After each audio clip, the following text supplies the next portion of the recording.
ओम श्री वासुदेवाय नमः। प्रिय दोस्तों, हमारे जीवन में कई बार नकारात्मक विचार ही हमें मुश्किल में डाल देते हैं। समस्याएं जब आती हैं तो ज़रूरी है कि उनसे निपटने के रास्ते पर विचार किया जाए। हर बार लेकिन ऐसा नहीं होता। मनुष्य नकारात्मक होकर अपनी योग्यताओं और क्षमताओं पर शक करने लगता है। इस कारण वह न केवल अपना समय बर्बाद करता है बल्कि पूरी क्षमता से परेशानियों से निपटने में भी कामयाब नहीं हो पाता है। इससे वह अपने जीवन के अच्छे पलों को भी ख़त्म कर रहा होता है।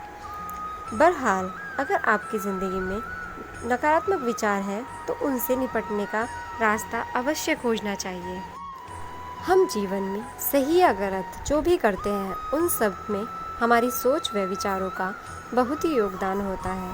आपने अगर एक बार मन में कुछ करने का सोच लिया है, फिर वो काम चाहे कितना भी कठिन क्यों न हो, आप उसे पूरा कर ही लेते हैं। लेकिन अगर आपने किसी काम के बारे में भी गलत तरीके से सोचा, फिर आपसे वो काम कभी नहीं हो पाएगा। ज़िंदगी में सफलता असफलता हमारे विचारों पर निर्भर करती है। आज के दौर में हर इंसान के दिमाग में नकारात्मक विचार उठने ही लगते हैं और यही विचार आगे बढ़ने से उसे रोकते हैं।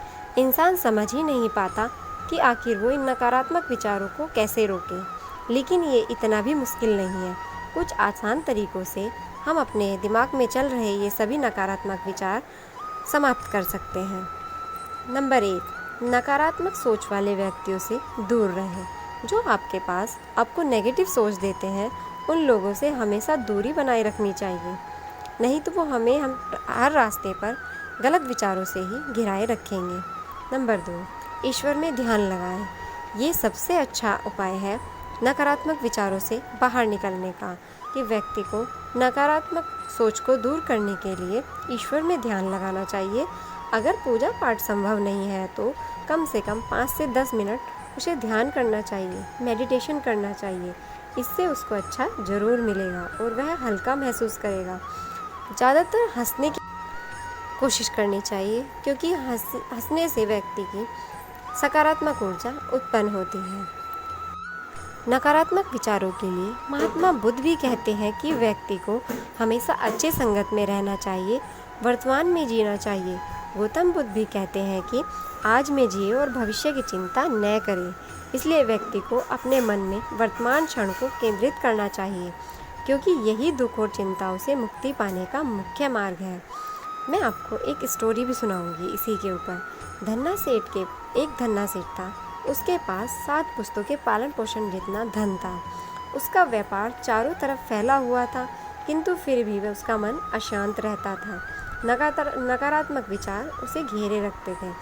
कभी धन की सुरक्षा की चिंता तो कभी व्यापार की प्रतिस्पर्धा, आगे निकलने की तनाव और चिंता उसे सताए रहते थे। उसके मित्र ने उसकी गिरती दशा देखी तो उसे बुद्ध के पास जाने के लिए कहा। सेठ बुद्ध के पास पहुंचा और अपनी समस्या बताई। बुद्ध ने उसे सांत्वना देते हुए कहा, तुम घबराओ मत, तुम्हारा कष्ट अवश्य दूर होगा। बस तुम यहाँ कुछ दिन रहकर ध्यान करो। बुद्ध के कहे अनुसार सेठ ने रोज़ ध्यान करना शुरू किया, किंतु सेठ का मन ध्यान में नहीं लग पाया। वह जैसे ही ध्यान पर बैठता, उसका मन फिर उसी दुनिया में चला जाता था। उसने बुद्ध को यह बात बताई, किंतु बुद्ध ने कोई उपाय नहीं बताया।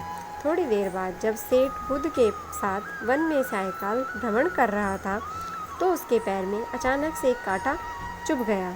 वह दर्द के मारे कर्राने लगा। बुद्ध ने कहा, बेहतर होगा कि तुम जी कड़ा करके कांटे को निकाल दो, तब इस दर्द से मुक्ति मिल जाएगी। सेठ ने मन कड़ा करके उसे निकाल दिया, तब उसे चैन मिल गया। तब बुद्ध ने उसे समझाया, ऐसे ही लोभ, क्रोध, घमंड और द्वेष के कांटे तुम्हारे मन में गड़े हैं। जब तक तुम अपने मन की संकल्प शक्ति से उन्हें नहीं निकालोगे, अशांत ही रहोगे। सेठ का ज्ञान बुद्ध के इन शब्दों से दूर हो गया और उसने निर्मल हृदय की राह पकड़ ली। अपनी कुप्रवृत्तियों में से मुक्त होकर वह संकल्पबद्धता अनिवार्य है। जब तक व्यक्ति दृढ़ निश्चय न कर ले, वह अपनी गलत आदतों से, नकारात्मक विचारों से मुक्ति नहीं पा सकता। तो इस प्रकार बुद्ध की शिक्षा के द्वारा वह नकारात्मक विचारों से दूर हो गया। इसी तरह प्रत्येक मनुष्य को भी अपने अंदर के नकारात्मक विचारों पर निकालने के लिए वह खुद ही सक्षम है।